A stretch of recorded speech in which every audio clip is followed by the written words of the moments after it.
கண்டிப்பா திமுக விட அதிமுக பெட்டர்னு சொல்ற பாசாங்கு பேச்செல்லாம் என்னால பேச முடியாது. திமுகவும் அதிமுகவும் ஒரே திராசுல வச்சா அப்படியே சரிக்கு சமமா இருக்கும். ஒரே குட்டையில் ஊறிய முட்டைகள் தான். வாய் வீணா பேசி பேசி வீணா போனவரு. அவர் இப்படித்தான் பேசுவார். அறிஞர் அண்ணா மாதிரியா இல்ல கருணாநிதி மாதிரியா? ஏன்னா அவங்களும் பேசி பேசி வந்தவங்க. சரியா?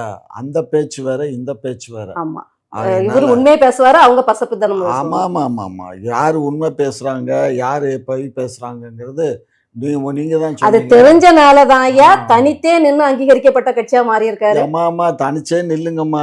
இப்ப இந்த தேர்தலையும் நீங்க தனிச்சுதான் நிக்க போறீங்க. அதுக்கு யாரு கூட பேரம் பேச போறீங்க அதை சொல்லுங்க. யாரு கூடயும் பேரம் பேச மாட்டோம். தனியா நிக்கிறதுக்கு எதுக்கு பேரம் பேசணும்? தனியா நிக்கிறதுக்கு பேரம் பேச வேண்டிய அதுக்கு நெஞ்சுரம் இருந்தா போதும். அப்படி இல்ல. இது வரைக்கும் அவரு ஒவ்வொரு பேட்டியிலையும் பாருங்க 3 கட்சியிலையும் சாடி இருப்பாராம் இல்லையா? அதிமுக, திமுக. அது எப்படி? அதை கூட பேச முடியலையா? அதை கூட எதிர்த்து பேச முடியாது.